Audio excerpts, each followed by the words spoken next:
Hello, everyone, and welcome to What Would Dorcy Do? It is the day before Thanksgiving, and I want to wish everybody a happy Thanksgiving as we kick off our What Would Dorcy Do today. And we're going to be talking about things, strategies, and things you can say to your beloved alienated children during the holiday season. And while we only have a little bit of time to share today, at the end, I will share some opportunities that we have for those of you who want to work with us and really celebrate how to dive deeply into resolving this family dynamic for your family once and for all. So I want to welcome everyone here to What Would Dorcy Do, giving people the opportunity to jump in and I see some people. Hi, Christina. Hi, Taylor. Welcome, everyone. So, as we get started, the holidays is a time for joy, family, and connection and reconnection. So, it can be really challenging for parents whose children have become alienated during the holidays or before the holidays. And I want to share some powerful communication strategies that can really help you bridge the gap or the divide that you're experiencing with your children. And conscious co-parenting is a strategy or skill set that requires you to shift how you're showing up. And unlike traditional approaches that often escalate conflict, conscious co-parents use strategy and non-confrontational approaches to shift their family dynamic. So it's not about winning the argument. It's really about understanding your child's perspective, de escalating conflict, and creating an environment where connection can flourish. And I can imagine some of you are in the back and forth co-parenting situations, and maybe things have ramped up because it's your year to have Thanksgiving or Christmas, and the holidays are causing additional conflict, and the child is still caught in the middle. And maybe some of you have adult children and there is no co-parenting or even conversation with the co-parent anymore, but you still aren't having contact with your children or they're not responding. So I want to explore how you can dive a little bit deeper in shifting how you're showing up so that your communication is pouring unconditional love into your children. So, as we are embarking on the holiday season, I want to talk about some of the common challenges that you experience as targeted parents, the refusal that the child will engage in holiday activities, or maybe the alienating parent is really amping the child up and really causing a bigger wedge. And instead of reacting with anger or neediness, pleading the child, a conscious co-parent really acknowledges the child's feelings. So something along the lines of, honey, I understand you don't feel like celebrating the holidays with me right now. I understand. I'm here to listen. I want you to know how much I love you and I look forward to spending time with you. Tell me what would make the holidays feel a little less stressful for you. So, really taking the foot off the gas, the pressure cooker, if you will. And so, this is an approach. This is an approach that uses the intent to understand and really validating the child's feelings without getting defensive. And it opens up the opportunity for a dialogue and allowing the child to have their feelings heard. Another common scenario involves children mirroring the alienating parents' negative feelings towards you. And instead of engaging in an argument, a conscious co-parent might say something like, sweetheart, I know you're not happy right now, and I'm sorry. I love you so much, and I want to spend some quality time with you, even if it's just for a little while. Let's try to and suggest some low pressure activity. Maybe go take a walk or head out to the park to play catch, watch a movie, play a game. If you don't feel like whatever it is that you're intending to do. So you want to give them a low pressure opportunity to spend some time with you, or maybe give them a if this or that, an option, one or the other, versus spend time with you or no time with you. And this is a strategy that is really implementing some gentle persistence and intent to be with the child, focusing on their loving connection that you have with them and not winning an argument. And this can calm their demeanor and help regulate their emotions and creating that safe environment for connection. And these are some suggestions for those of you who have kids that maybe are coming on parenting time or sporadically. Sometimes the child might repeat those negative things, and instead of directly contradicting it, you could just say something like, I hear you're saying that you feel like you don't want to spend time with me. That hurts my feelings. Tell me a little bit more about what makes you feel that way. Are there specific things that I could do differently? This is reframing.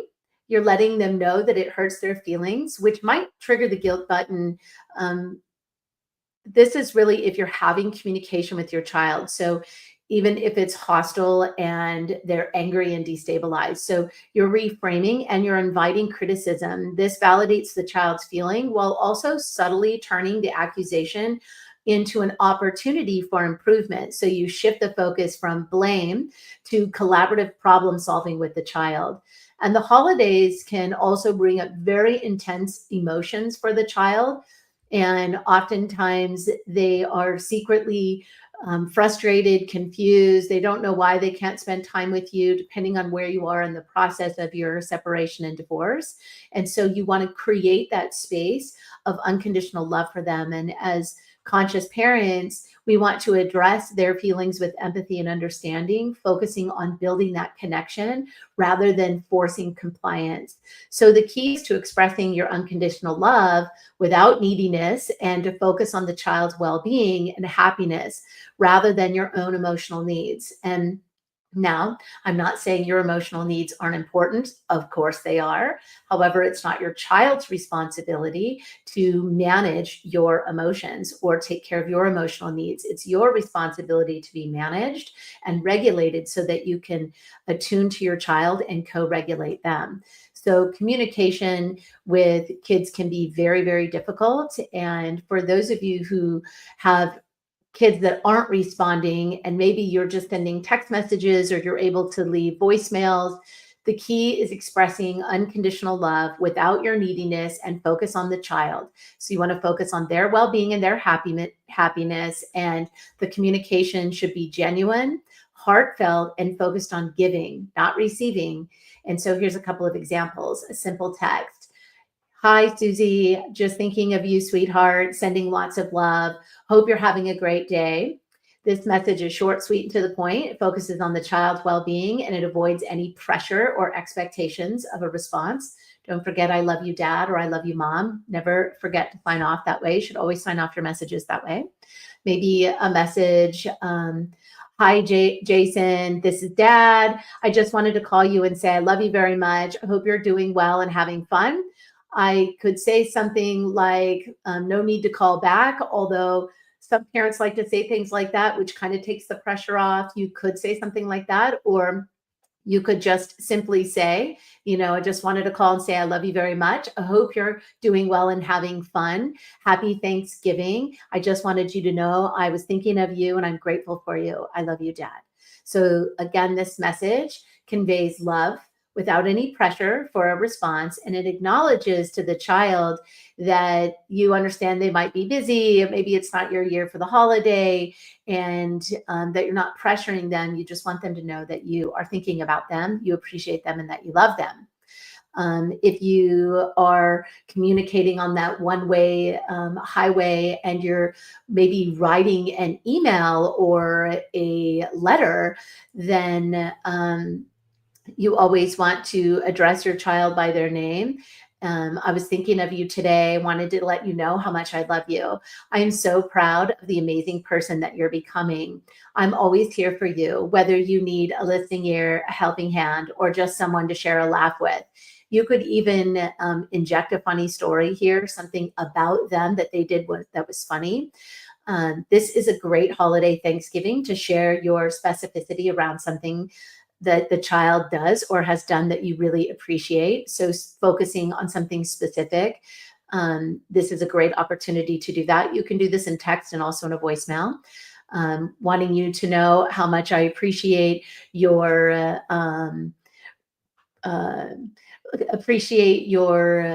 the way that you always bring laughter into a scenario. The time that we were together and we slipped in the paint and got paint all over us, and then we were painting each other. It was super funny, right? Create or refer to something that's specific, and then how did you feel? I felt so much joy, and thinking of that memory just makes me laugh out loud. I hope you're having a nice Thanksgiving. I love you, Dad. Okay. So something specific about the child that you really appreciate, something that will really invoke joy and a smile.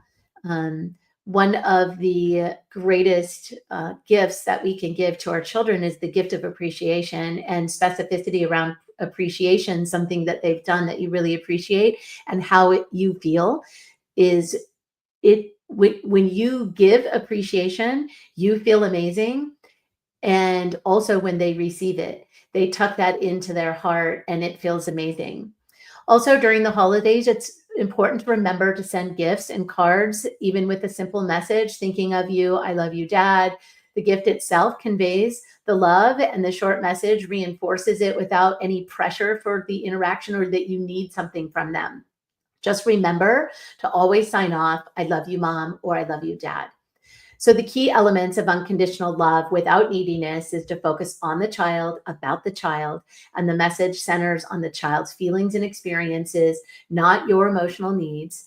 Genuine affection. So, the message conveys genuine care and concern for the child. No pressure. So, there's no pressure for a response or reciprocation. And then acceptance. The message implies acceptance of the child. You love and accept them for exactly as they are here and now. And even the choices that they're making and their feelings, even if you don't agree with them or they're not including you right now, you know that they're being manipulated and you don't want to punish them. You want them to feel your unconditional love. You may be the only one loving them unconditionally. So if you disappear or you're waiting around for them to communicate with you, then they may not be feeling that. So you want to make sure you're always reaching out. Giving, not receiving. The focus is on expressing love and support for the child, not on receiving validation or attention. Okay, so this is about pouring into them and then having realistic expectations. You, as the parent, need to understand the child may not always respond positively during these times and or even at all, and it's okay because you are doing your inner work and that you're here to pour unconditional love into the child. And by consistently communicating unconditional love in these ways, you, the beloved chosen parent, you create that safe and supportive environment for the child, nurturing the relationship without creating any pressure or neediness. So the goal is to build a strong foundation of trust and affection that the child can draw on when they fold back in. Okay. So the holidays can be overwhelming and your kids can feel very stressed out and upset. And especially if there's a lot of pressure, if there's a lot of stuff going on, if the other parent is spinning off of the rails, then know that the child is trying to manage that. So you want to make it easy for them to be in relationship with you. Remember, it's not about winning or forcing the interaction. It's about consistently demonstrating love and understanding and a willingness to collaborate. It's about consistently showing up, creating that nurturing environment where connection can actually flourish. So it takes time and patience and consistent effort, but the reward is a stronger, healthier relationship with your child, and that is immeasurable. So again, it's not about the number of messages you send or how many times per week or day. It's about the content. And if it becomes a every Wednesday at 5 o'clock, right, a regular routine, the child will not feel the love. They'll only feel like a task on your to-do list. So the intention is to pour unconditional love from your heart into your child.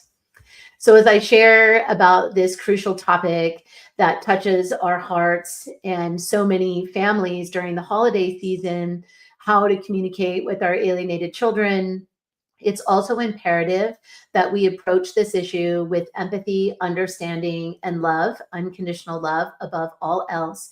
And I want to remind each of you that something we don't really think about, which is when we're dealing with alienation, we're so destabilized oftentimes by the trauma or the loss of time with our children that we lose sight of taking care of ourselves. And you were tasked with loving one person when you were born. You were tasked with taking care of one person and living and learning your life lessons and living a life of purpose and significance. And that one person was you. And when we lose sight of ourselves because we are so desperate to build our relationship with our children and we feel slighted and the injustice and all of those things, we lose track of our self-care and our self-love. And this is where it all begins. And if we fail to demonstrate our own worthiness and self-love first, then it becomes increasingly challenging to connect with our children who may be feeling hurt or disconnected. So now more than ever, we have to navigate through these complex family dynamics during the holiday season. And I want us to remember in communication that listening without judgment, creating that safe space for your child to express their feelings without fear of criticism and retribution, empathizing with their emotions. You want to validate their feelings by acknowledging them and showing empathy towards what they are going through and being patient. Building trust takes time. Being patient in your effort to rebuild connection with your alienated child. And just remember that your actions speak louder than words. So you want to show your child through consistent love and care that you're committed to repairing the relationship no matter what challenges may arise. So as the beloved chosen parent dealing with alienated children during the holiday, it's important to not only focus on the external gestures, but also the internal growth within yourself. By demonstrating your own worthiness through self-love and compassion towards yourself first, you pave the way for meaningful connection with your children based on that mutual respect and understanding. So to truly connect with your child, who may be feeling distant or estranged from you, it's essential to prioritize your own mental health and well-being. And this involves recognizing your own worthiness and practicing your self-love. So when you demonstrate self-compassion and you nurture your own sense of worthiness, you're creating a solid foundation from which your genuine communication can flow. So self-love means accepting yourself unconditionally, flaws and all, and it involves treating yourself with kindness and respect, just as you would treat a beloved friend or your children. By acknowledging your inherent worthiness as an individual, separate from your role as a parent, you empower yourself to engage authentically with your children without seeking validation solely through their acceptance. So healing the issues of worthiness really requires that introspection, self-reflection, and it involves seeking support, maybe from somebody who understands this family dynamic and, more importantly, how to solve it. So someone like me and my team who can really help you navigate these complex emotions surrounding alienation. So when you engage in practices such as mindfulness meditation, your journaling, and engaging in your creative pursuits, you can also aid in healing the wound related to feelings of inadequacy or unworthiness that often are underlying unconscious motivating drives of this family dynamic. So remember that healing takes time. Be patient and gentle with yourself throughout this process. And remember, vulnerability is a strength rather than a weakness. By confronting your unresolved emotional, unhealed parts head on, you pave the way for deeper connections, not only within yourself, but also with those around you, and especially with your beloved children. So as we approach this holiday season, a time traditionally associated with family gatherings, it's natural for feelings of loneliness or isolation to intensify, both for you as the parent and also for your children affected by alienation. However difficult it may seem at times, just remember that love begins with oneself. So by nurturing your own sense of worthiness through self-care practices like setting boundaries, prioritizing restful sleep, nourishing your body, mindfully engaging in activities that bring you joy, you lay the groundwork for the authentic connection with your beloved children.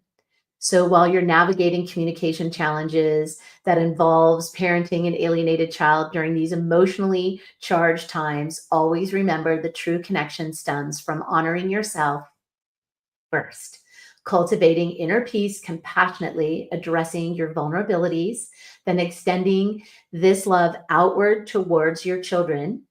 And as you embark on this journey towards healing, make sure that you remember to embrace each moment, practicing patience, understanding, and knowing transformation starts from within before it spreads like light outward.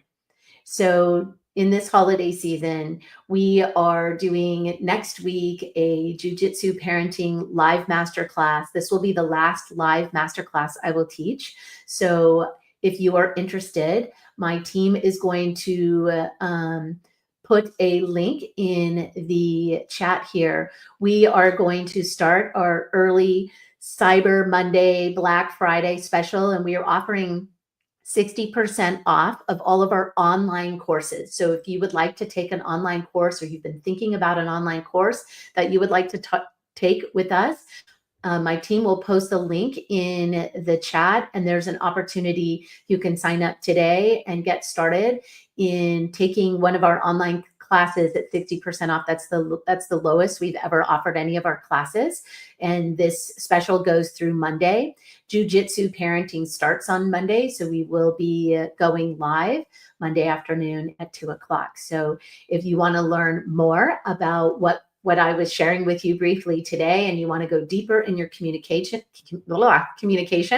with your children, Monday, I will start the Jiu-Jitsu parenting class. We will talk about how to use Jiu-Jitsu and specific examples in this family dynamic of the things we commonly see. So day one is about the children.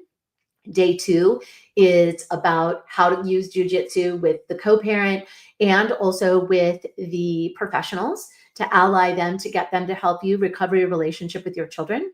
And then day three is Q&A. You can come to the live Q&A and submit your questions. I'll be answering questions. So we'd love to have you in the Jiu-Jitsu parenting class or any of our online classes. They starting now are 60% off. You can click on the link and sign up with the link there. And I believe the code is Black Friday. Is that correct, Taylor?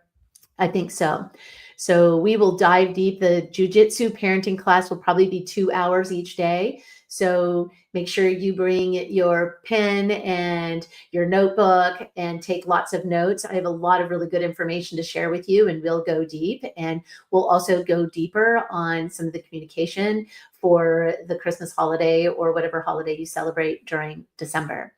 So I want to thank you so much for participating today. I wish each and every one of you a beautiful, peaceful Thanksgiving if you celebrate Thanksgiving. And remember to spend time with people who treat you well, who are kind to you. Be kind to yourself, and you deserve it. And I am going to remind everybody that Monday, Jiu-Jitsu parenting starts Monday. And I'm just going to see, I think there's a couple quick messages in here. So 3 days, I have work obligations. Oh, the classes, if you can't make the live, you can watch the recording. So if you sign up for Jiu-Jitsu, you can come to the recordings in Hi Nathan. So you can, they start at 2 o'clock Pacific, I think.